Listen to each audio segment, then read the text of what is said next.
actually one in faith, and I've met quite a bit of few Ethiopians, and out of my full heart, I promise, I love them so much. These people, their spirituality is up right here. I promise. No, truly. Baeza is one of my great friends who's giving the sermon today, and if you see, he's actually dressed in his church vestment. This is how they pray in Ethiopian church. This is where they dress up as deacons. So, may God pay for my words. Anyways. Where do I stand? Here? Whenever you want to stand? Yes.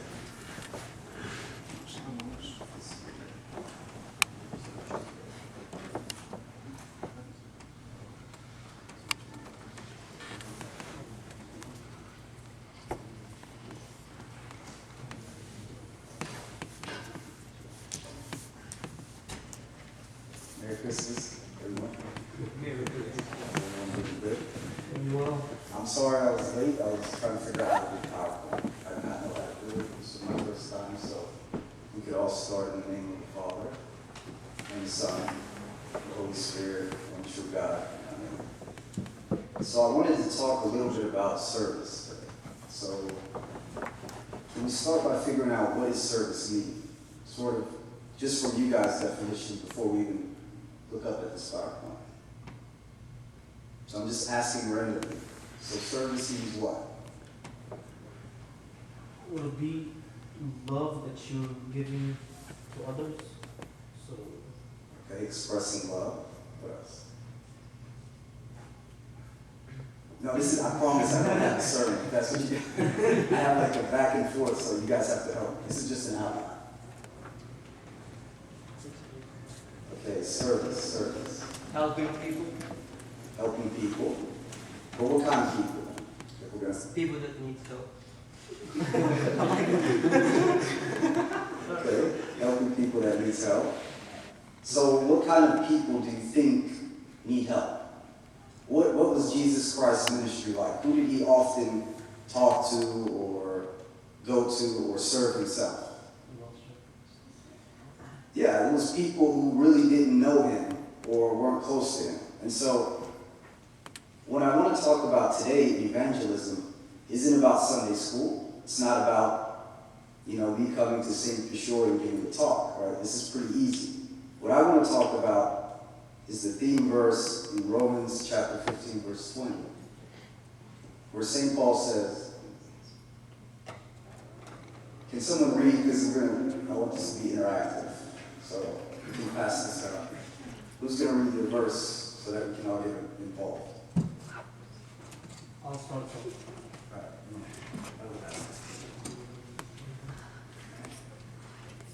I make it my ambition to preach the gospel not where Christ has already been named. Okay.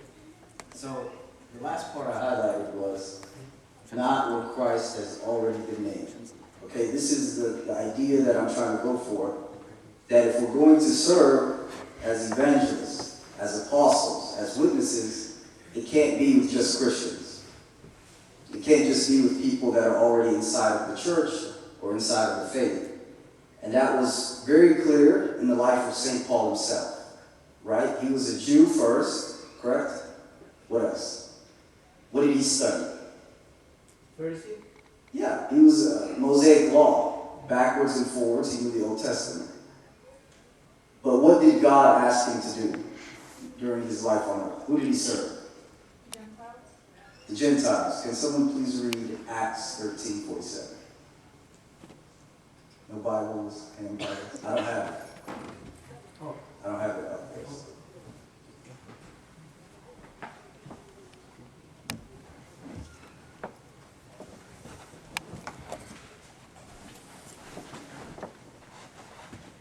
This is going to be really quiet if you guys don't talk like that. I'm serious. Help me out here. I'm nervous myself.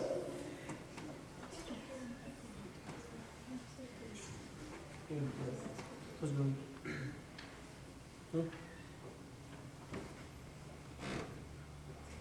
For so the Lord has commanded us, I have set you as a light to the Gentiles, that you shall be for salvation to the end of the earth. So God took St. Paul, or Saul of Tarsus, from a Pharisee, from a master of the Old Testament laws, and then made him into a light for the Gentiles, people that are far away.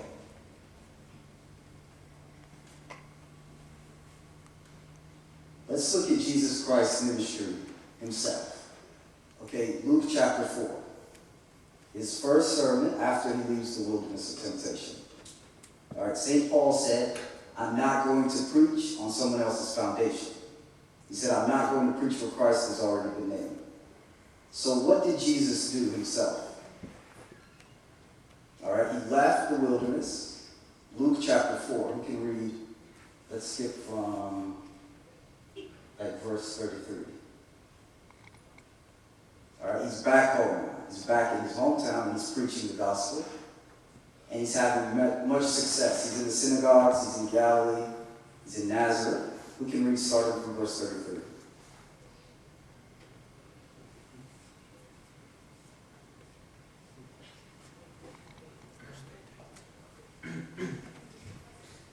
Now in the synagogue there was a man who had a spirit of an unclean demon, and cried with a loud voice, saying, Let us alone. What have we to do with you, Jesus of Nazareth? Did you come to destroy us? I know who you are, the Holy One of God. Jesus rebuked him, saying, Be quiet and come out of him. And when the demon had thrown him, their midst came of and not him. Then they were all amazed and spoke among themselves, saying, What a word this is! For with authority and power he commands the unclean spirits, and they come out. And the report about him went out into every place in the surrounding region. Now he arose from the synagogue and entered Simon's house, but Simon's wife's mother was sick with a high fever, and they made a request of him concerning her. So he stood over her and rebuked the fever, and it left her. And immediately she arose and served them. When the sun was setting, all those who had any that were sick with various diseases brought them to him, and he laid his hands on every one of them and healed them. And demons also came out many, crying out and saying, You are the Christ, the Son of God. And he rebuked them, did not allow them to speak, for they knew that he was the Christ. Now when it was day, he departed and went to a deserted place, and the crowd sought him and came to him and tried to keep him from leaving them. But he said to them, I must preach the kingdom of God to the other cities also, because for this purpose I have been sent. All right, so you see what's happening. So Jesus comes back to his hometown. He used to go there as a child, Right? As a Jewish male, he would go to the synagogue to worship. And he comes back now full of the Spirit of God. And he's going back not to learn, but to teach. And he teaches in every synagogue. And he keeps going around. And they say, okay, this is your hometown. Why don't you stay here? Right? This is perfect for you. Why don't you stay here and serve? But he said what? What did he say? Who's listening? He said, I have to go to other cities. Right? This is the same thing St. Paul is saying. That I have to share the message of salvation with people who are far away from God. And so this is my aim of today's talk, is to ask, do we have the same mentality today? As Christians of ancient churches, right? Not Protestant, not 500-year-old churches. Churches from the earliest, from Christ himself. Are we impacting different people? Are we impacting and changing different people's lives the way Jesus was doing himself? And this brings the perfect example of the Samaritan, one of my favorite Gospels. What makes this one different? All right, she became a saint, Saint 14. Some of the church fathers call her the 13th apostle because she preached the message of the gospel early, before even any of the apostles in John chapter 4. What makes Christ's encounter with her unique? Who can tell me? So he's a Jewish male. She's white.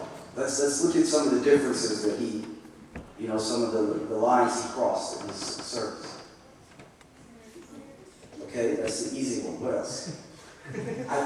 Come on, you guys got to talk with me. You guys are very smart. Well, according She's a girl.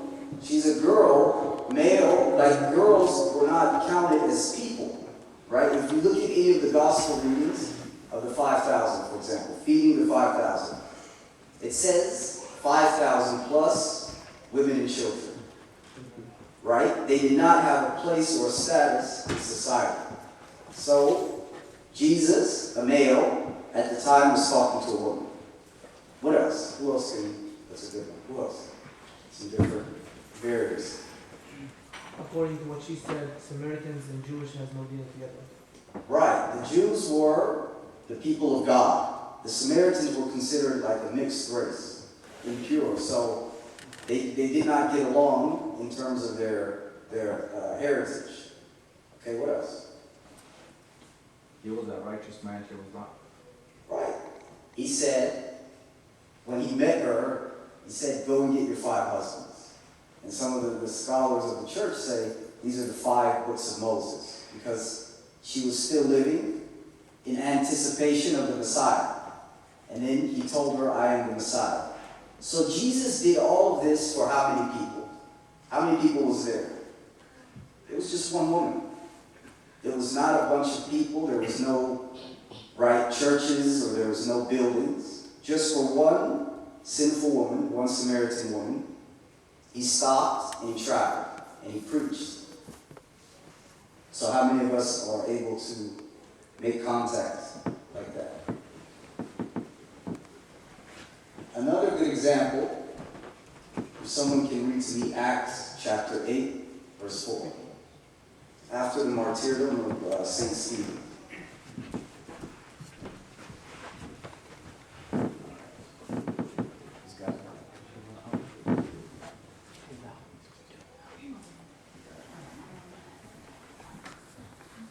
Therefore those who were scattered went everywhere preaching the word.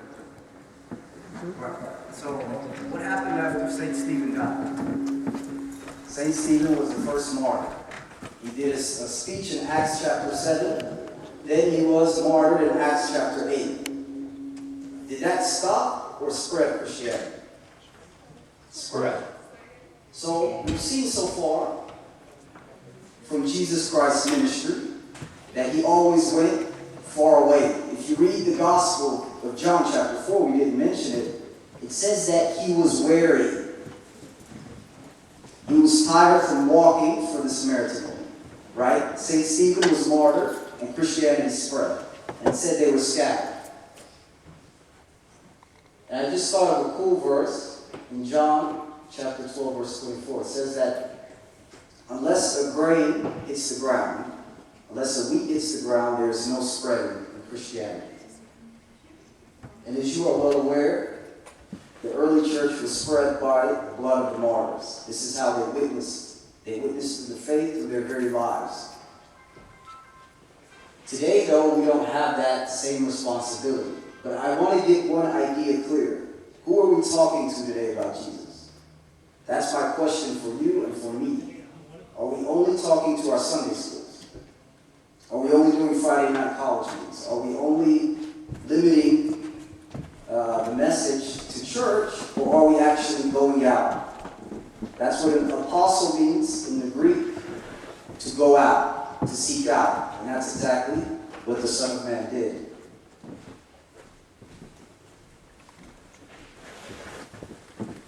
And so, before we talk about service, what has to happen first? Before someone can serve God, what's the natural step that he or she must do? So, you guys can... Right? They have to learn directly from Christ, from God. And the best example I could think of was the two sisters of Lazarus. Right? God is with them. God is here. What was one of the sisters doing? One was serving. Is serving bad? No. Who said serving was bad? The Son of Man did not come to be served, but to serve others and to give his life as a ransom for many.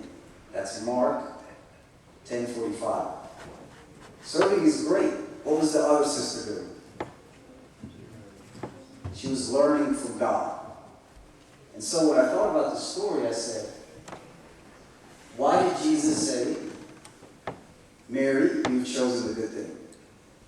What was it about it? It's not that God doesn't want us to serve, but he wants us to learn from him first. He wants us to sit down and learn from him so that we can be effective in our ministries.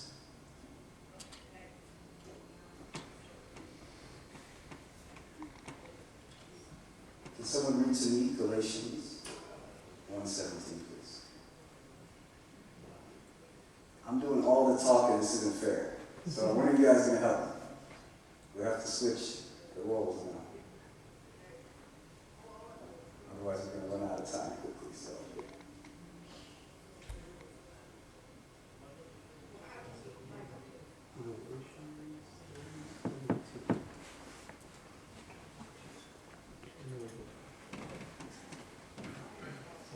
Who's reading? Mark.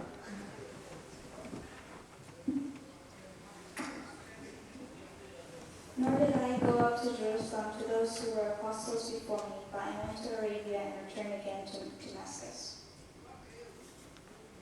So, who knows St. Paul's conversion story, right? He was converted on the road of where? Damascus. He was converted in Syria. So what happened? What did he do after that? Did he go? He was blinded and then baptized. Okay? What did he do after that? Did he just start preaching? Did he just start baptizing others? Did he start converting people? No, he sat personally one-on-one with Jesus Christ himself.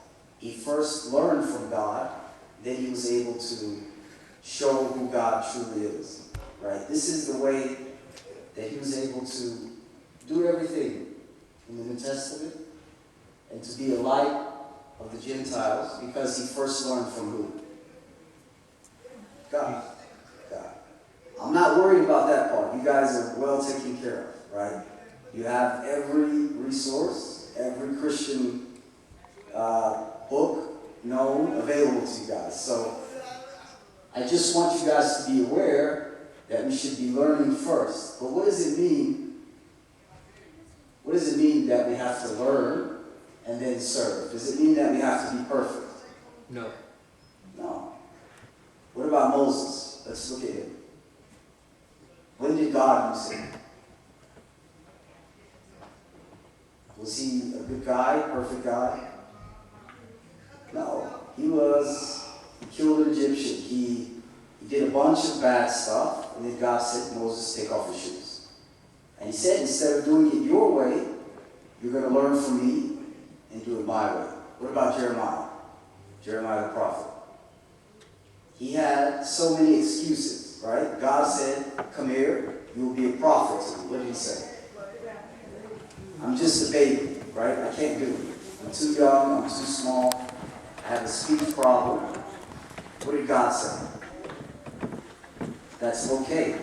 I will be the one that will work through you. So I just thought of an okay definition that service doesn't mean being perfect, but it's an ability to lead someone across the path that we have first taken ourselves. That's all service means, is that I've moved from here to here so I can tell someone this is the way. And I think every Christian can serve in that sense.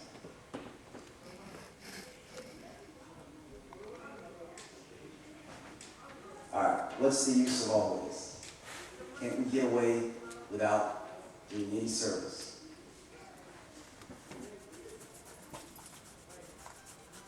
Like, is it okay to just come Sundays and then Fridays and then every now and again a Saturday? No, because Jesus Christ himself, at the last judgment, if someone can read this quote for me, he will ask us certain questions. Who wants to read? Somebody from this side.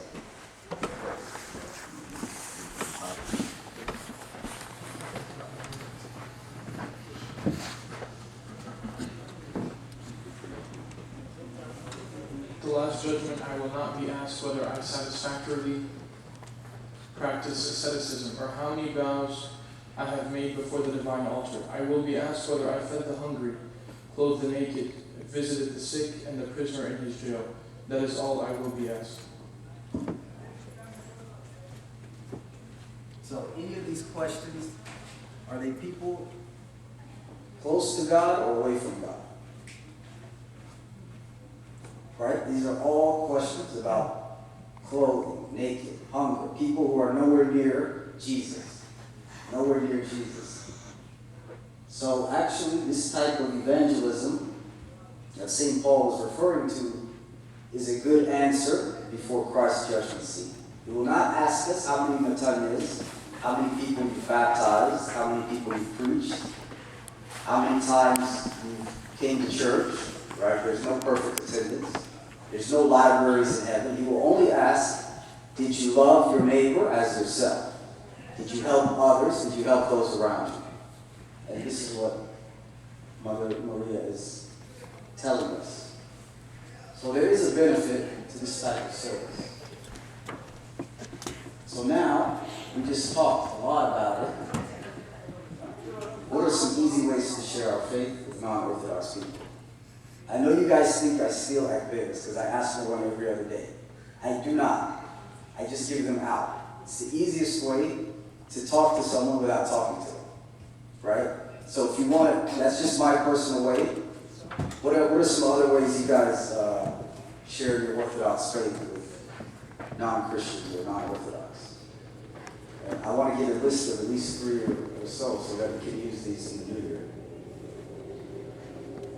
Just Coptic liturgies in English. I know there's a few priests who pray the Coptic liturgy in English very well. Some of my friends are interested in hymnology and stuff. So you invite them or I you give share them it with CDs them? to listen to in their car. You give them CDs? Okay. What else? You yourself would be a good message for them. Exactly. Yourself, you can show them God yourself. But what else? I want to get some ideas.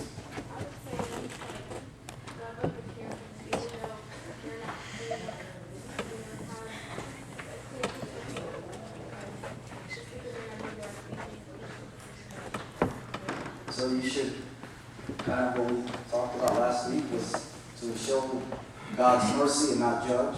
Okay? What else? Are you okay? Right? Because we got to do this after this talk. There's no more, no serving. You have to serve others. What are some easy ways? What are some really easy ways? Inviting people to church, right? Yes. That's the easiest thing you can do. And that's what Nathaniel was told was come and see. Just bring someone to church with you. So what else? Any other ideas so that we can apply this word?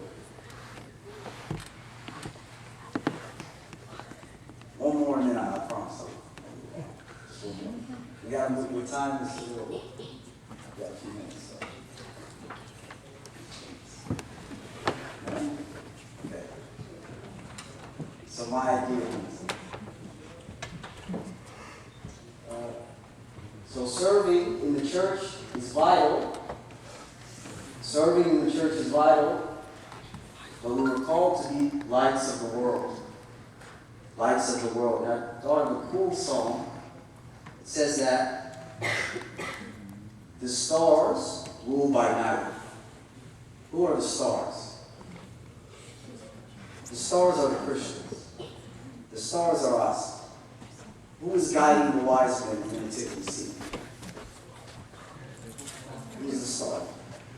The night is this world. The night is this passing world because it's always connected to darkness.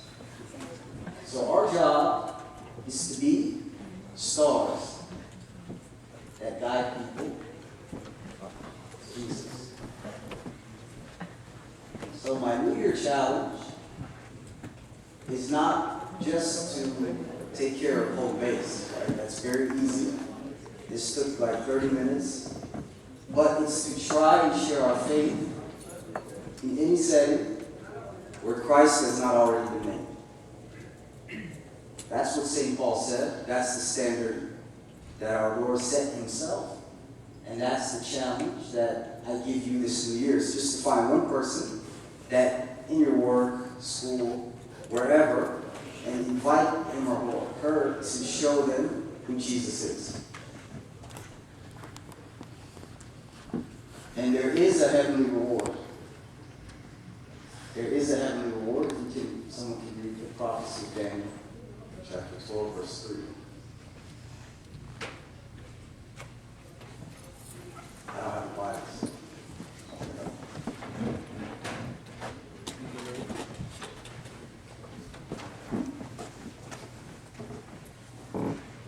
Those who are wise shall shine like the brightness of the firmament, and those who turn many to righteousness like the stars forever and ever.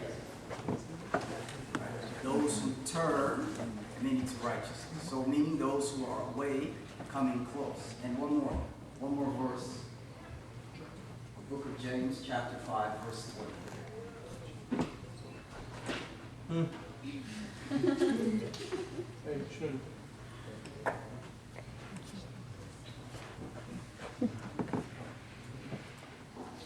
Let him know that he who returns the sinner from the error of his way will save a soul from death and cover a multitude of sins.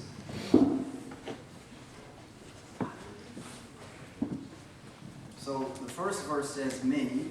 This one just says one. You guys pick. Which one's easier? Just one, right? So that's the assignment this New Year. If you can just turn to one person, just share with them your faith. And you'll see that God will actually work with that person in a way that maybe he or she never had an opportunity before. The nativity season, in this nativity season, let us be like the star of the east. The reason why I thought about that is because the gospel says nothing once the wise men were brought to Christ. Just stops talking about that star. So I thought about it. I said, what is our role as Christians? I know people say we're supposed to show who Jesus is. That's true. No one's denying that. We're supposed to be witnesses.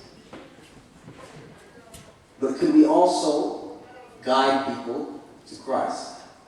Could we also bring people to church? Is this easy or hard? It's easy. It's very simple to do. And this is my New Year's challenge for myself and for each and every one of you is we don't need to limit Christianity or make it inclusive to just Ethiopian Orthodox or Coptic Orthodox or Syrian Orthodox. We have to be able to reach out and be the arms and legs of Christ. And when we guide people, they will see the sun themselves. And then the star has no place, right? What happens when the sun is seen? When the sun comes up, where does the star go? Where the stars? They go down. So our role now is just to be small stars for other people to see God. And so, where are we going to serve? Who? Where people have heard about Jesus, right? No. Where Christ has not been named. That's what St. Paul said. That's what St. Paul said. That's what my challenge is for each and every one of you going forward. And I would just like to thank the St. Peshore College Youth for inviting me to speak, in particular Dr. Richter. This was a little bit of short notice, so I apologize about the delay. And may God bless each and every one of you. Would you mind giving us a quick background of the church listening? I don't know about the specifically the Coptic tradition. I just know that consecrated servants in other traditions, in the Syriac and Ethiopian, they wear black just as a sort of a service vestment. No real secret. Consecrated one. Meaning, yeah, someone who's sort of putting the church, I guess, first would be the easy way to understand that. But you wear this only during your. I guess funerals or Bible studies or church-related stuff. I don't have good answers on this, and I'll probably get in trouble for trying to dress like a woman, so don't tell him or anything. Just ask him and then he'll answer you better. I mean, with the Coptic Church, usually with a clerical person going to clerical college, they usually dress in those clothing. Yeah, and when they practice sermons or any service in the church, they're usually in black. So I'm not going to get in trouble? No, you're not going to get in trouble. Okay. Oh, good. I just had a quick question about sometimes when this topic comes up, people say that we should serve members of our family first or our household first before branching out and going to where you say Christ has not already been named. How do you answer that? How do you answer those people who say that? That's correct. That's absolutely correct. But what did Jesus Christ himself do? Look at his ministry. He said, I came to seek who? The lost sheep of Israel, right? Then what happened? Did he stop there? No. The Acts chapter 1 verse 8 is first Jerusalem, then Judea, then Samaria, then to the ends of the earth. So you start with yourself, but you can't end there. And so you have to continue extending the faith. All right. You guys done? I'm done. Okay. Thank you.